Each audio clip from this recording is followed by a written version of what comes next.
Hi everyone, and welcome to another episode of Super Cooking Lessons. Really great to be here.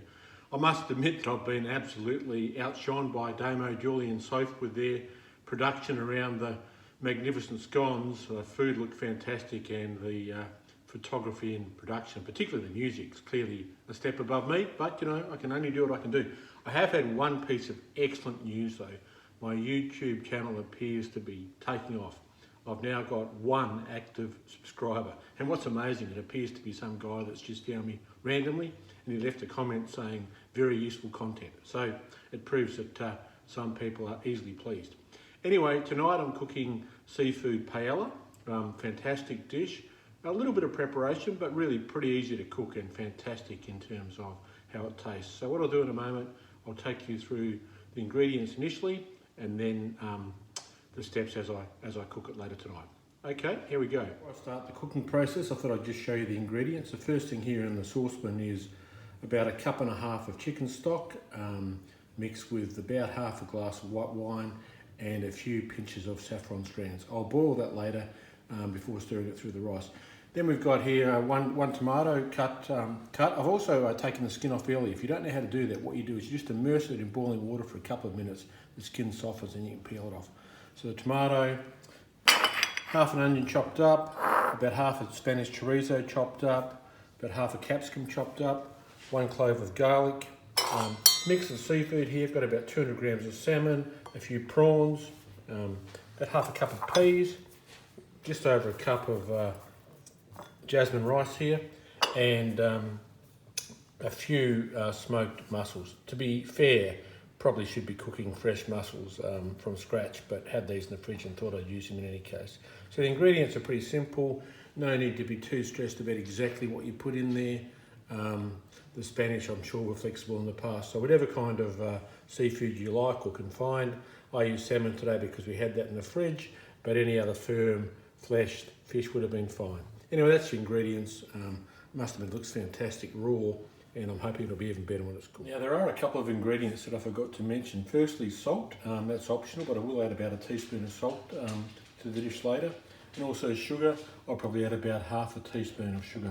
The ingredient that is critical though is pimenton, or if you don't have this, smoked paprika. That's a critical part of the recipe. The other thing I should have added is that I'm cooking for 2. So the measurements I've got are a fantastic amount for 2. If you're cooking for more, just increase the ingredients proportionally.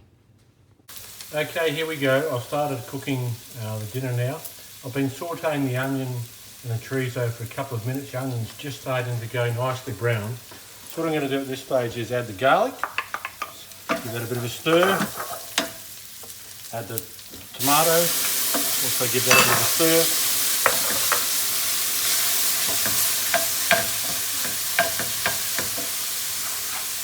And the capsicum. Put that in, stir that up a bit. Starting to smell fantastic. Then I'm going to add just a little pinch of salt, not too much, but a bit.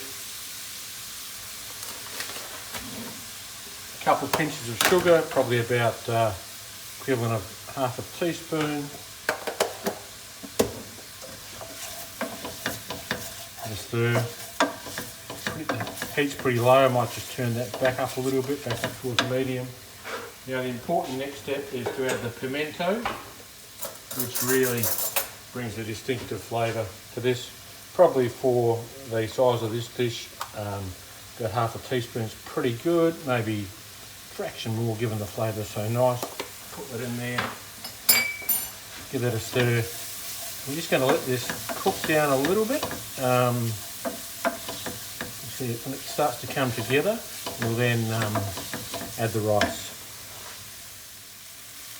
There you can see the tomatoes cooked down nicely. Now's the time to add the rice. Just get the rice and just kind of spread it over as evenly as possible.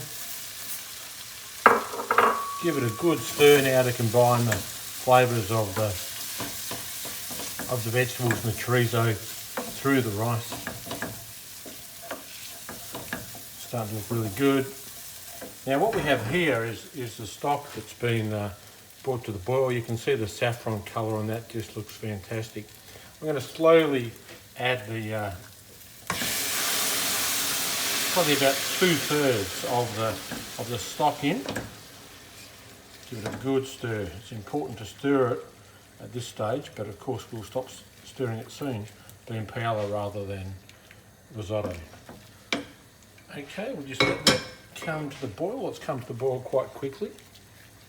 What I'm going to do now is turn this down and let it cook without stirring for about 18 to 20 minutes. But what I will do in about 10 minutes, I'll add the peas and the seafood. Okay, it's been cooking about 10 minutes.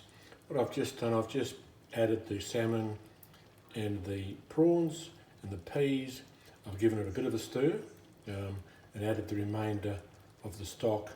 Now what I'll do now is I'll cook it on medium-low for about 10 or 12 minutes, and I won't stir it again from now on. So what we're hoping to get here is the rice absorbing the liquid, beautiful flavours through, and being paella, a crunchy and almost in some cases partially burnt base, which adds part of the flavour.